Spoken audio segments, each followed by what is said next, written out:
নমস্কার বন্ধুরা, কেমন আছেন সবাই? ইজি অ্যান্ড টেস্টি কিচেন সেন্টারে আপনাদের সকলকে স্বাগত। আশা করি সবাই ভালো আছেন, আমিও ভালো আছি। তো আজকে আমি মুগ ডাল আর কুমড়ো শাক দিয়ে একটি রেসিপি আপনাদের সাথে শেয়ার করব। তো এই দেখুন, বাগানের টাটকা কুমড়ো শাক আমি কেটে নিচ্ছি যতটা পরিমাণ লাগবে। তো শাকটা কেটে ধুয়ে নিয়ে চলে যাব। তো আমি তো রোজই বলেই থাকি, প্রত্যেকের রান্নার নিজস্ব একটা স্টাইল থাকে। আমি আমার মতো করে বানিয়েছি, সেটাই আপনাদের সাথে শেয়ার করব। তো আপনারা সাথে থাকুন, দেখতে থাকুন আমি কিভাবে বানাচ্ছি। জানেন তো, মুগ ডালের এই কুমড়ো শাক দিয়ে যে রেসিপিটি অসম্ভব টেস্টি হয়। যেমন নিরামিষের দিনে যেদিন আমি মুগ ডাল বানাই, কুমড়ো শাক থাকলে একটু দিয়ে দিই, নয়তো লাউয়ের ডগ থাকলে সেটাও দিয়ে বানিয়ে ফেলি। তো আজকে কুমড়ো শাক দিয়ে বানিয়েছি, সেটাই দেখাবো। কী কী নিয়েছি দেখুন, মুগ ডাল নিয়েছি, কুমড়ো শাকটা কেটে পরিষ্কার করে নিয়েছি, আর ডাঁটাটাই দেখুন ছাড়িয়ে রেখেছি আলাদা করে। আর একটুখানি কুমড়ো নিয়েছি, একটু বিনস, একটু গাজর।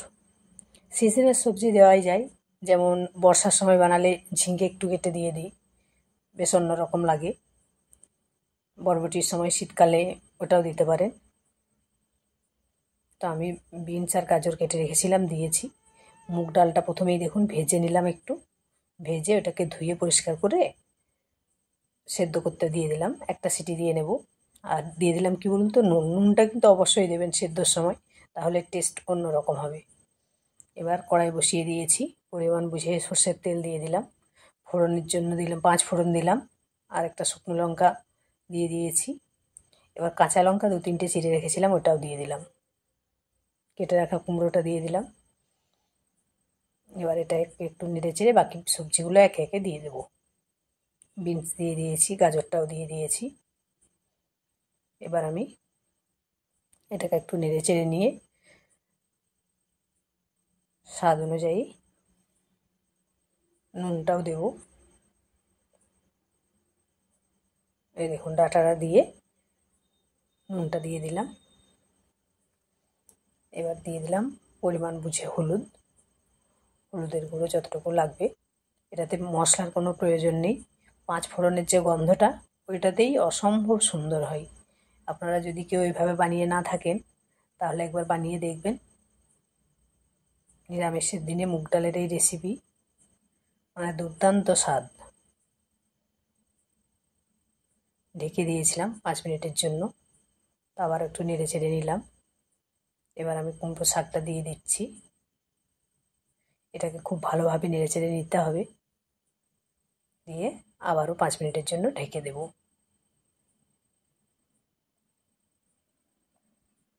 এই যে 5 মিনিট পরে ঢাকনা খুলে দেখুন নাড়াচাড়া করে নিচ্ছি। এই রান্নাটা খুব যে বেশি টাইম লাগে তা নয়, সমস্ত কিছু রেডি থাকলে খুব চটপটে তৈরি হয়ে যায়। দেখুন কুমড়োটাও সেদ্ধ হয়ে এসেছে। এবার আমি দিয়ে দিলাম একটুখানি মিষ্টি। চিনিটা কিন্তু অবশ্যই দেবেন, কারণ কি, এই ডালটাতে অল্প একটু মিষ্টি না দিলে স্বাদটা আসবে না ঠিকঠাক। তো আবারও ঢেকে দেবো 5 মিনিটের জন্য। দেখুন ঢাকনা সরিয়ে দিলাম, পুরোপুরি আমার সবজি সব সেদ্ধ হয়ে গেছে। গাজর, বিনস, কুমড়ো সবই সেদ্ধ হয়ে গেছে, ডাঁটাটাও তাই। এবার মুগ ডাল যেটা সেদ্ধ করে রেখেছিলাম এটা আমি দিয়ে দিলাম। রান্নাটা একদম রেডি হয়েই গেছে। এবার এটাকে খুব ভালোভাবে নেড়ে চেড়ে নিতে হবে, তাহলে কিন্তু সবজিটা একদম রেডি হয়ে যাবে। ভালোভাবে একবার ফুটিয়ে নেব, খুব ভালোভাবে নেড়ে চেড়ে নিচ্ছি। এই দেখুন ডালটা পুরোপুরি গলে গেছে, ব্যাস সবজি কিন্তু রেডি। এবার আমি প্লেটের মধ্যে দিয়ে দিলাম। তো দেখুন কত চটপট তৈরি হয়ে গেল কুমড়ো শাক দিয়ে মুগ ডাল।